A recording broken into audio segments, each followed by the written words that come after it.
Sementara itu, pemirsa, Bawaslu Banyumas pelaksanaan tes seleksi calon anggota panitia pemungutan suara atau PPS untuk pemilu tahun 2024 diwarnai temuan Bawaslu. Terdapat 2 orang yang mendaftar menggunakan ijazah SD dan SMP namun lolos administrasi.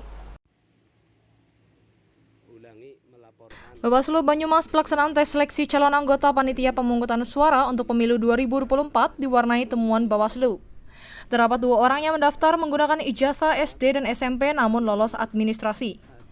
Bawaslu Banyumas melalui jajaran Panwaslu Kecamatan Banyumas awalnya curiga karena saat pengawasan tes melihat ada peserta yang masih menggunakan seragam sekolah. Keduanya hadir di lokasi tes yang bertempat di Gedung Olahraga SMA N1 Banyumas. Menindaklanjuti temuan dari jajaran Panwaslu Kecamatan Banyumas, Panwaslu Kabupaten Banyumas segera mengumpulkan bukti-bukti Form A pengawasan dan memanggil Panwaslu Banyumas untuk melaporkan ke Bawaslu Kabupaten. Masih menurut Yon, selanjutnya jajaran pimpinan Bawaslu Banyumas melakukan kajian awal temuan.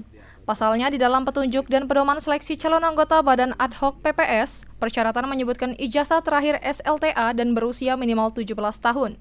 Dari kajian dan dasar regulasi rekrutmen PPS, Bawaslu Banyumas menyimpulkan telah terjadi dugaan pelanggaran tentang pelanggaran administrasi oleh KPU, di mana ada tata cara, prosedur, dan mekanisme yang tidak dijalankan sesuai petunjuk dan pedoman rekrutmen calon PPS.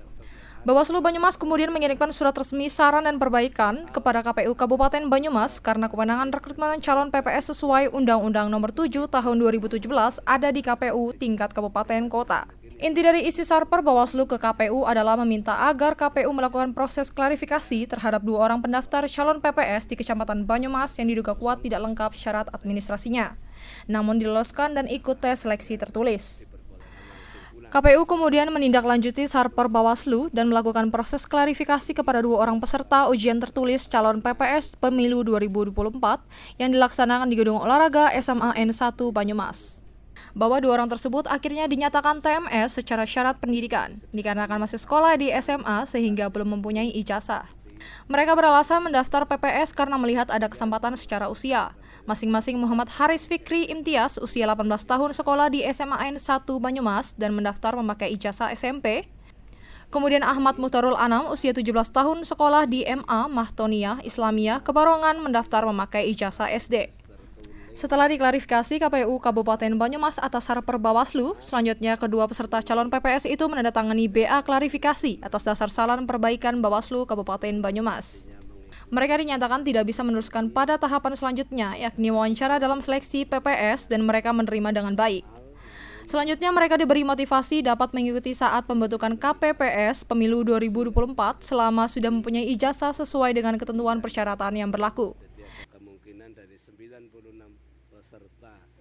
Dalam proses seleksi calon panitia pemungutan suara di Kabupaten Banyumas, Bawaslu menemukan adanya dugaan pelanggaran terkait dengan pelanggaran administratif yang dilakukan oleh KPU, di mana kami dan jajaran kami di Panwaslu Kecamatan Banyumas menemukan ada 2 peserta tes ujian PPS yang masih berseragam sekolah.